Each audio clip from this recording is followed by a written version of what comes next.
특세 4일째 되는 오늘 주기도문의 내용은 뜻이 하늘에서 이루어진 것 같이 땅에서도 이루어지다입니다. 지금까지 주기도문의 흐름이 좀 어땠나요? 아버지라 불렀습니다. 자녀된 신분을 보장받았고 자녀이기에 아버지가 그래서 다가오셨습니다. 그리고 이제 첫째로 이름이 거룩히 여김을 받으시라고 했습니다. 하나님의 이름을 걸고 살아가겠다는 비장한 각오를 한 거죠. 둘째로 나라가 임하시오며 라고 했습니다. 그런 나의 각오대로 살 수 있게끔 나를 통치해달라는 눈물겨운 간절함이었습니다. 그리고 나서 이어지는 세 번째 기도가 뜻이 하늘에서 이룬 것 같이 땅에서도 이루어지다라는 그 오늘의 기도입니다. 여러분이 주기도문을 수없이 외우셨지만 사실 아직 이 내용의 진의를 확실하게 알고 있지는 않을 것 같습니다. 뜻이 하늘에서 이루어진 것처럼 땅에서 이루어진다. 이게 무슨 말인가? 각오를 했고 통치까지 받았으면 이제는 해내는 것밖에 없는데 그 해내는 내용의 방향이 결론적으로 핀트가 빗나갈 수 있다는 것을 염두에 두셔야 하는 겁니다. 마음을 잡고 열심히 그래서 최선을 다했는데 전혀 하나님이 원하시는 게 아닐 수도 있다는 거예요.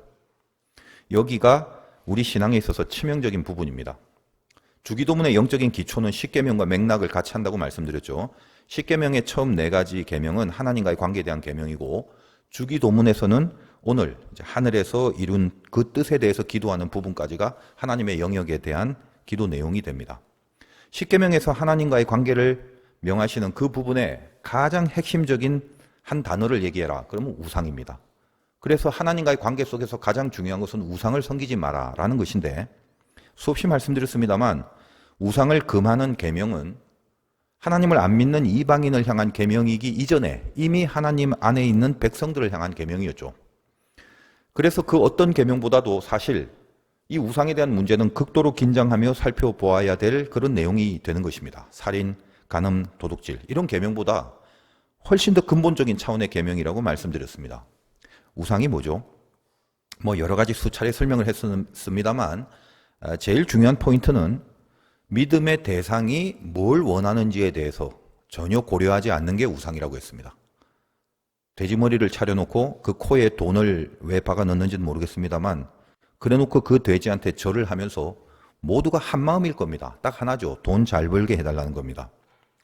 그 돼지머리에 절을 하면서 그 돼지가 나를 향해서 어떤 마음과 요구를 하고 있을까를 그걸 생각하면서 절을 하는 사람은 없습니다. 저 돼지가 뭔가 이 눈을 개슴츠레 뜨고 나를 보는 것 같은데 뭔가 나한테 할 말이 있는가 보다. 그렇게 생각하면서 절하는 사람 없단 말입니다. 내 욕심과 내 소원을 들어주기만 하면 되는 대상, 그게 우상입니다. 그에 비해 하나님은 다르죠. 내 소원의 내용이 중요한 게 아니라 나를 향한 하나님의 소원이 중요한 것입니다. 그게 신앙이죠. 그러므로 오늘 주기도문의 내용은 이 점에 대한 획을 그어버리는 기도가 되는 겁니다. 우리가 기도하는 것은 하나님을 향해 하는 기도지 우상에게 하는 기도가 아니지 않습니까? 하나님을 향한 기도라면 이제 거기에서 영적인 증상이 나타나야 되는 거죠. 자, 우리 모두 연약한 사람입니다. 그래서 우리의 모자라고 또 부족하고 우리가 없는 부분에 대해서 하나님께 좀 채워달라고 그렇게 가난한 마음으로 기도를 시작을 합니다. 내 뜻을 가지고 시작을 합니다. 그런데 그 기도를 우상이 아니라 하나님께 드리게 된다면 시작은 내 뜻이었지만 그 응답은 하나님의 뜻으로 받게 되는 것, 그게 기독교의 기도라는 것입니다.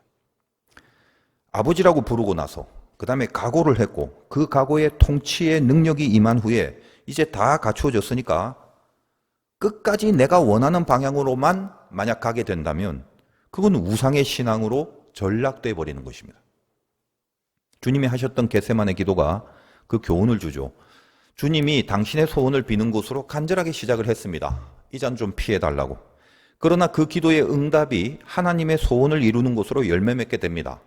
그 과정 가운데 누가복음 22장 43절에 보면 천사가 힘을 더한다 이렇게 기록되어 있습니다.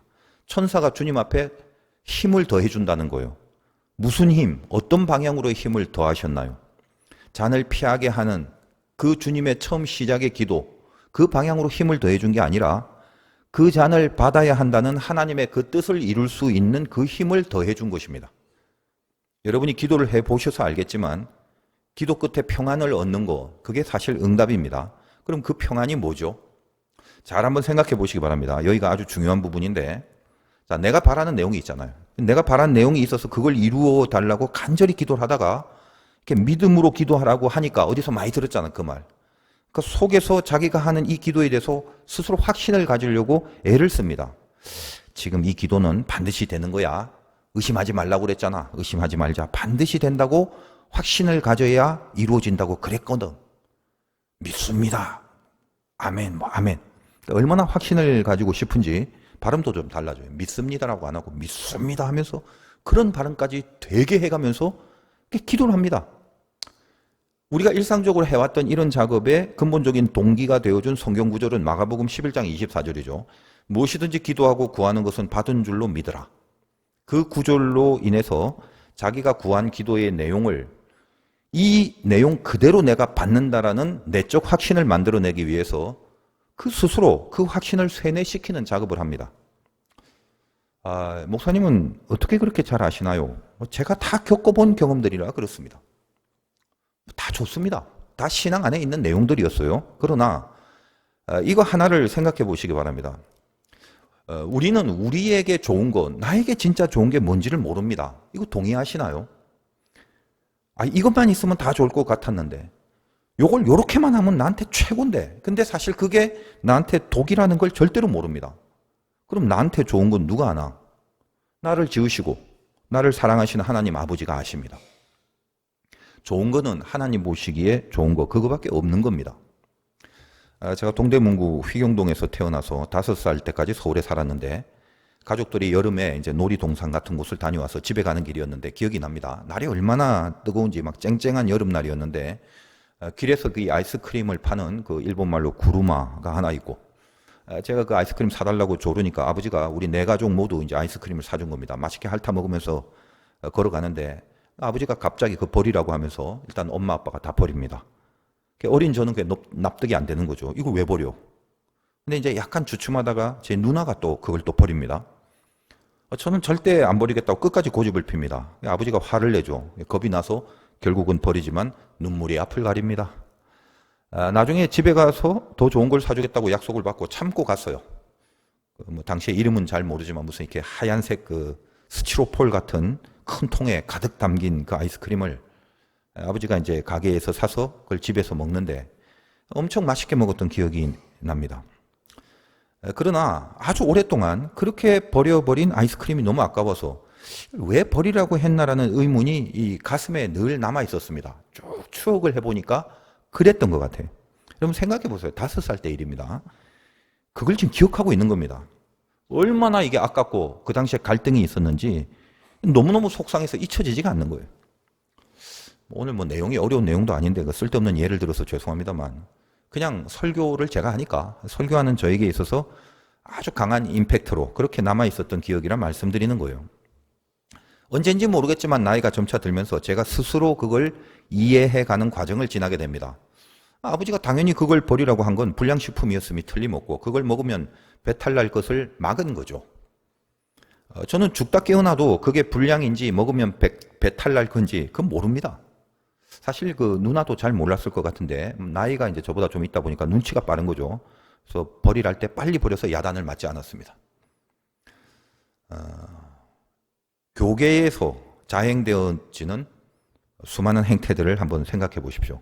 여러분보다는 제가 더 많이 그리고 수많은 정보들을 제가 더 많이 보고 알고 있습니다만 자 예를 들었습니다. 어떤 목사가 있는데 하나님의 영광과 이름을 운운하면서 목숨을 걸고 어떤 일들을 추진하는데 그것이 전혀 하나님의 이름이 거룩해지지 않는 일들입니다. 거룩해지는 게 아니라 오히려 그 이름이 욕되게 하는 일들인데 그걸 이 주기도문의 내용처럼 일단 마음에 각오를 하고 통치의 능력까지 얻어갖고 끝까지 그 일을 하려고 합니다. 그 일 때문에 하나님의 이름이 욕을 먹게 되는데 세상 열심을 다내면서 끝까지 그렇게 합니다. 그 일을 잘 이루기 위하여 매일 기도하고 매일 뭐 금식하고 매일 철야하고 매일 뛰고 이런 모습을 보이면서 그렇게 하고 있습니다. 그런 경우가 있을까요? 없을까요? 당연히 있죠. 있다고 가정하고 예를 드는 것입니다. 저는 이제 그런 경우를 바라보고 있노라면 그 목사가 정말 하나님의 이름을 거룩하게 여김받게 하고 싶은 진심이 있는지를 의심합니다. 대부분은 그런 진심이 없습니다. 그저 자기 뜻을 이루기 위하고 그게 목표가 돼서 하나님의 이름을 빌려서 수단으로 삼는 것뿐입니다. 이름을 망령되이 일컫는 거죠. 그런 사람들은 애초에 믿음을 가지고 시작한 게 아닌지라, 만약에 예수님이 그 위에서 그 보다 답답해갖고 직접 그 옆에 가서 야, 너 그거 하지 마라 라고 해도 아마 당신 누구야? 그러면서 계속 할 겁니다. 성경은 분명히 언급하고 있습니다. 마태복음 7장에 있죠. 나더러 주여 주여 하는 자마다 천국에 다 들어갈 것이 아니요 다만 하늘에 계신 내 아버지의 뜻대로 행하는 자라야 들어가리라. 여기서 뜻대로 행하는 자가 들어가는데, 뜻대로 행하는 자라는 것은 행하는 게 중요한 게 아니라 뜻대로라는 부분이 중요합니다. 실천이 있어야 된다라는 말을 하려는 게 아니라 뜻대로 행하느냐라는 그 뜻이 있냐 없냐, 이게 중요하다는 거예요. 뜻이 아닌데도 그걸 행하고 있는 게 문제인 것입니다. 그런 식으로 애초에 믿음이 없는 자들의 거짓된 열심들은 사실 재고의 여지도 없는 겁니다. 그리고 더 심각한 것은 거짓인 줄 자기 스스로가 알면서 그러고 있다면 그건 좀 봐줄만 합니다. 어차피 그건 죄성이니까. 그리고 혹시 또 하나님이 기회가 돼서 만져주시면 돌이킬 수도 있고. 근데 심각한 게 뭐냐? 처음부터 안 믿은 건데 믿는 척 하다가 그 믿는 척을 오래 하면 망상이라는 정신병이 생깁니다. 망상은 자기가 진짜 믿는 사람이라고 생각을 하게 되는 거예요. 그래서 고칠 수가 없습니다. 끝난 거죠. 이제 우리가 진지하게 묵상해 봐야 될 부분은 그 다음에, 그런 완전 거짓된 거 말고 분명히 진심은 있는데, 그리고 믿는데, 그럼에도 무엇이 하나님의 이름이 거룩하게 여김을 받는 건지를 그걸 잘 몰라서 엄청나게 빗나가려고 하거나 지도 모르게 삐딱하게 될 수밖에 없는 그런 경우가 있다는 겁니다. 그거는 저도 마찬가지입니다. 우리가 뭘 얼마나 똑똑해서 매사에 하나님이 원하시는 것을 잘 분별할 수가 있겠습니까? 이게 참 어려워요. 진심은 분명히 있는데 그럼에도 어디로 가는 게 맞는지 그걸 모르거나 헷갈리거나 그러다가 이제 착각을 해서 엄하게 갈 수도 있다는 겁니다. 저도 이제 목회를 또 하다 보니까 훈련이 많이 돼서 늘 습관처럼 합니다만, 어떤 것을 선택하고 결정할 때 일단 내 생각이 있고 내 판단이 있겠지만 그걸 놓고 하나님의 면전으로 갑니다. 무조건 갑니다. 하나님이 이걸 원하시는 게 맞는지 반드시 물어봅니다. 그러면 바로바로 가르쳐 주시고 이거다라고 금방 다 전부 다 알게 될까요? 물론 분명히 주시는 마음들이 있는 경우도 많지만 어떤 경우는요, 잘 모를 때도 있습니다. 그러나 중요한 거는 무엇을 결정하든지 간에 그 전에 진심으로 하나님의 면전을 통과한 작업을 거쳤다는 게 중요합니다. 나는 정말로 이 일에 하나님이 원하시는 그 뜻을 따를 그 진심이 있는지를 자기 스스로 확인해야 하는 거예요. 적어도 그 진심만 있었다면 그 다음부터는 혹시 잘못 접어든 길이라고 확인이 되는 경우라도 내 자신의 죄성에 면죄부는 받을 수가 있습니다. 그건 저의 수준이 따라 미치지 못한 한계이기 때문이죠. 하나님은 마음의 중심을 보시지 우리들의 못남 자체를 질책하시지는 않으십니다. 자, 그러면 이제 정리를 해볼까요? 정말 마음 중심에 진심이 있습니다. 그 진심의 전제에서 보는 겁니다. 마음에 진심이 없는 건 이건 안 다루겠습니다. 그건 이미 아웃이니까 재고의 여지가 없고요. 자, 우리들처럼 진심이 있고 그래서 각오를 합니다. 아버지의 이름을 걸고 하겠다는 겁니다. 자, 근데 연약하다 보니까 통치를 간절히 기도했습니다. 그래서 통치의 능력을 얻었습니다. 그런데 어리석고 모자라서 자기도 모르게 빗나갈 수도 있으면 그때 어쩔 거냐 이거예요. 지금 잘못 들어서서 푸른 초장으로 가야 되는데 푸른 초장이 아니라 절벽으로 치닫고 뛰고 있습니다. 쉴만한 물가에서 깨끗한 생수를 마셔야 되는데 독이 든 물을 생수인 줄 알고 마시려고 합니다. 그때 이 기도를 합니다. 주님이 하라고 하십니다. 뜻이 하늘에서 이루어진 것처럼 땅에서도 이루어지이다. 하늘에 하나님의 뜻이 있는데 그 뜻은 하나님의 뜻이기 때문에 반드시 이 땅에서 그 하나님의 뜻은 이루어진다는 겁니다. 내가 지금 잘 몰라서, 내가 잘 모르고 뭔가 부족하고 좀 어리석어서 진심은 있지만 잘 간다고 잘 가는 게 절벽으로 가고 있는데 결국 그럼 잘못해서 나는 죽는구나라는 결론이 아니다는 거예요. 하나님의 뜻은 내가 어리석어서 잘 모르는 착각을 했다 할지라도 이 땅에서 지금 나의 현장에서 내 잘못된 선택과 판단의 결론으로 나타나는 게 아니라 하나님의 뜻으로 이루어진다라는 진리를 말하는 기도가 되는 것입니다. 사망의 음침한 골짜기를 다닐지라도 해를 두려워하지 않을 것, 주께서 나와 함께 하심이라. 아이고, 이 녀석 마음은 잘 알겠다. 그 중심은 내가 인정하는데 에휴, 이거 참 안타깝네.